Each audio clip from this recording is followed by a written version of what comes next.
Bien, donc l'exercice 6 de cette feuille sur les intégrales généralisées. Donc c'est en trois questions. La première question, on se donne une fonction f qui part de 0 plus l'infini, donc qui est à valeur réelle, et qui est continue, positive et décroissante. Et on demande la chose suivante. On pose donc pour n un entier supérieur ou égal à 1. On pose un, c'est f de n. Et on demande de montrer que la nature de l'intégrale de 1 à plus l'infini, l'intégrale de 1 à plus l'infini de f de t dt, et la série de termes générales un ont la même nature. Bien. Alors, on va faire un dessin pour voir un petit peu ce qui se passe. Donc, j'ai une fonction. Bon, elle n'est pas forcément définie en 0, mais bon, disons qu'elle tendrait vers plus l'infini, elle est positive, d'accord. Elle pourrait très bien aussi avoir limite finie. Et elle doit être positive, donc le graphe est dans le demi-plan supérieur, elle doit être continue, elle doit être décroissante, donc par exemple la voilà. D'accord. Donc je ne sais pas ce qui se passe en plus l'infini, elle peut tendre vers 0, mais elle peut aussi tendre vers 1 par exemple, hein, si on en avait envie. Et donc on va essayer, donc on a 1 qui est quelque part par là, d'accord. Et puis l'intégrale dont il est question ici, c'est, elle représenterait cette R. D'accord. Et donc si on veut comparer une intégrale et autre chose, il faut interpréter l'autre chose, qui a priori est un réel, hein, comme étant aussi une aire de quelque chose. Donc si je place 2 et 3 ici, pour voir un petit peu ce qui se passe, je peux interpréter U1 comme étant l'aire d'un rectangle qui aurait un côté égal à 1 et l'autre côté égal à f de 1, à U1 si vous préférez. F de 1, c'est U1. Et donc j'ai un rectangle ici dont l'aire vaut U1. Donc de la même manière, j'ai ici un rectangle dont l'aire vaut U2. Et puis si je place n quelque part par ici, pour avoir un rectangle d'aire égal à n, je n'ai qu'à regarder ce rectangle-ci, qui est donc d'aire un. D'accord. Bon. Ça, très probablement, on sent que ça va me donner une majoration d'une intégrale. D'accord. Et comme on veut montrer que c'est de la même nature, il faudrait peut-être minorer. Donc, peut-être que le U1 c'est un peu plus compliqué de le placer, il n'est pas tout à fait au bon endroit, mais on s'aperçoit qu'on aurait aussi pu regarder ce rectangle-là, qui lui aurait été d'aire U2. C'est le même rectangle que celui-ci, mais décalé de 1. Donc là j'ai un rectangle dont l'aire vaut U3, et ici, à côté de n-1, j'ai un rectangle d'aire UN. Bon. Alors, on a déjà fait ce type de choses dans un autre exercice auparavant. Donc, très clairement, de la continuité et la décroissance de f, on arrive à un encadrement qui est, quel que soit n appartenant à n étoiles, si je regarde l'intégrale de 1 à n, l'intégrale de 1 à n de f de t dt, bon, ça se voit à l'œil nu, on sait comment faire, ce serait un coup de châle, et puis sur chaque petit intervalle de longueur 1, utiliser la décroissance, on obtient que cette intégrale de 1 à n, donc jusqu'à ici, d'accord, est très certainement plus petite que l'aire de tous les rectangles rouges qui précèdent. Donc c'est plus petit que U1 plus U2 plus, et puis le dernier rectangle rouge, je ne vais pas dessiner, il serait comme ceci, et il serait égal à UN-1. Et c'est plus grand que l'aire des rectangles bleus qui précède, donc ça démarre par U2, plus U3, plus patati patata, jusqu'à plus UN. Alors, cet encadrement, c'est lui qui va me servir à démontrer le fait que la série et l'intégrale sont de même nature. Alors qu'est-ce que je peux dire de la série de termes général UN? La série de termes général UN, elle est à terme positif. Est à terme général positif. Pourquoi je peux dire ça? C'est parce que UN c'est f de n et que f de n est positive. D'accord? Donc, la suite des sommes partielles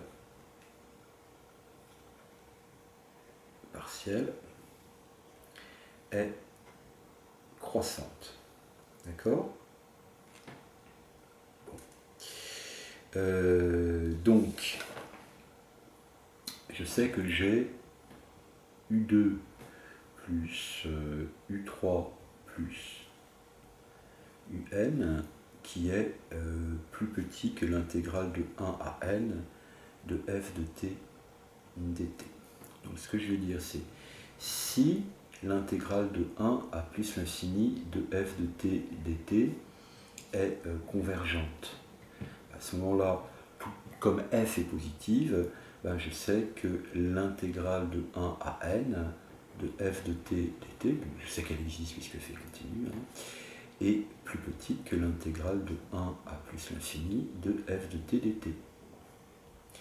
Donc, ça c'est la énième somme partielle à laquelle j'ai enlevé le terme U1. Donc la suite UN moins U1, quand n parcourt n étoiles, c'est une suite qui est majorée. D'accord? Elle est majorée, elle est croissante, donc convergente. Et donc la suite UN est convergente. Donc, autrement dit, c'est la série de termes général UN qui est convergente. Donc, vous voyez, la convergence de l'intégrale entraîne la convergence de la série. Maintenant, dans l'autre sens, j'ai montré que la convergence de la série entraîne la convergence de l'intégrale. C'est évidemment l'autre inégalité que je vais exploiter. Alors, ce que je sais, je vais poser pour x supérieur ou égal à 1, j'ai posé grand f de x, c'est l'intégrale de 1 à x de f de t dt. Bon, je sais que cette fonction-là est croissante. Elle est croissante. Pour quelle raison? Parce que f est positive. Car petit f est positive. D'accord? Elle est croissante. Donc, je vais essayer de montrer qu'elle est majorée, ce qui me permettra de dire qu'elle admet une limite finie quand x tend vers plus l'infini, et donc l'intégrale de 1 à plus l'infini sera convergente. Alors qu'est-ce que je sais? Je sais que quel que soit n supérieur ou égal à 1, je sais que j'ai f de n, c'est-à-dire l'intégrale de 1 à n de f de t dt, c'est n ici, d'accord? Je sais qu'elle est plus petite que U1 plus U2 plus UN moins 1. Ça, c'est la n-1e somme partielle de la série de termes général UN. Donc maintenant, si la série UN converge, je sais que la suite UN, grand UN, converge, et ce que je sais donc, c'est qu'elle est majorée. donc est majoré. D'accord? Bon, ben donc c'est fini. Elle est majorée. La suite grand Fn est croissante, puisque grand f de x est une fonction croissante. Donc la suite f de n, quand n parcourt n étoile, est croissante et majorée. Alors, il y a peut-être quelque chose que j'ai oublié de dire, c'est la suite des sommes partielles est convergente, si la série converge, donc elle est majorée, mais en plus, je sais que cette suite-là est convergente et croissante, parce que tous les UN sont positifs. Donc elle est majorée par sa limite. Par sa limite. D'accord? Et donc ici, je peux tout le temps majorer UN par la limite, c'est-à-dire par la somme de la série. Et donc je sais que cette suite est bien croissante et majorée. D'accord? Donc je sais que cette suite est croissante et majorée. Et ce que je sais également, c'est que qu'est-ce que je peux dire de la fonction f de x? Elle est croissante. Hein, la fonction grand F est croissante. Donc la fonction grand F est croissante. La suite Fn est majorée, donc convergente. Et ça me permet donc de dire que donc f admet une limite finie en plus l'infini. Autrement dit, l'intégrale de 1 à plus l'infini de f de t dt est convergente. C'est-à-dire j'ai fini la première question. Donc la deuxième question, ça donne l'impression que ça n'a pas grand-chose à voir avec la question précédente, mais et en effet, on me demande d'exécuter un changement de variable dans une intégrale. Donc l'intégrale, c'est l'intégrale de 2 à x de dt sur t logarithme de t, et le log est à la puissance alpha. D'accord? Évidemment, avec x supérieur ou égal à 2.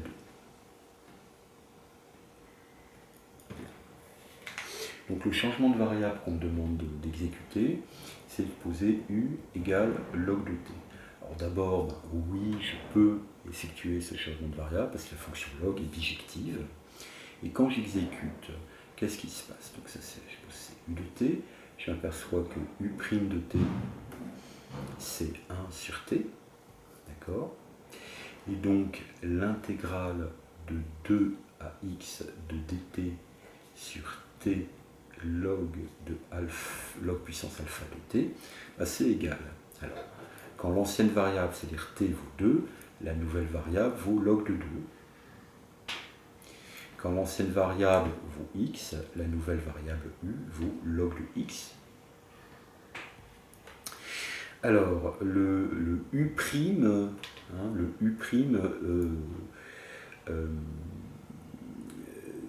il vaut 1 sur t, et donc le dt sur t se retrouve remplacé par du.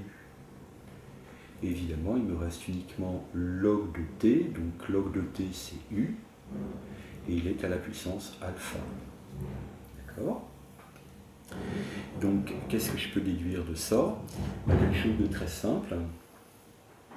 C'est quand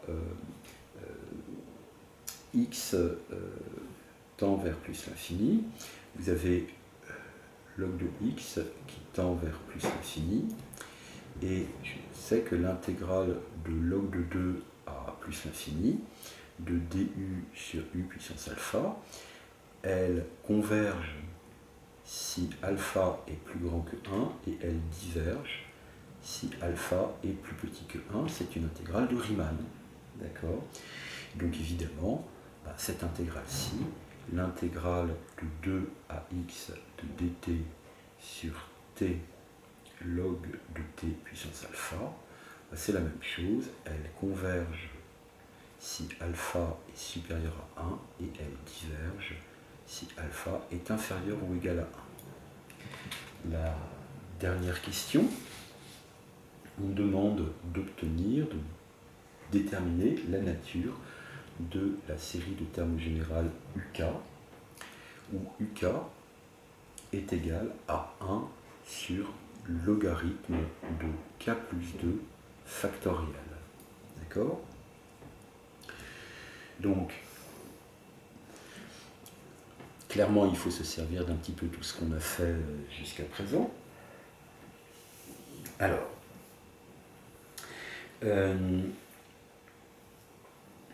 je vais essayer de mieux comprendre comment est fait ce terme général. Je remarque que ça existe tout le temps, puisque comme k vaut 0, log de 2, k plus 2 vaut 2, factoriel 2 ça vaut 2, log de 2 c'est pas nul, et puis quand k va augmenter, ça ne sera jamais égal à 1. Donc on est tranquille sur l'existence de UK. Alors, on a log de k plus 2 factoriel, donc c'est pour k appartenant à n. Qu'est-ce que c'est? C'est logarithme de, bon, c'est pas la peine d'écrire 1, mais c'est 2 multiplié par 3 multiplié par k plus 2. J'augmente de 1 à chaque fois jusqu'à atteindre k plus 2. Donc cette chose-là, log d'un produit, c'est la somme des logs. Donc ça me donne somme de L égale 2 à k plus 2 des logarithmes de L. Alors ça me permet quand même d'obtenir un encadrement un peu près évident de cette somme.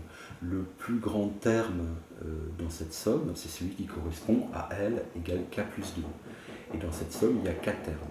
Donc ce que je sais, c'est que le log de k plus 2 factoriel, il est très certainement plus petit que le nombre de termes, c'est-à-dire k, multiplié par le plus grand des termes de cette somme, c'est-à-dire le log de k plus 2. Et il est très certainement plus grand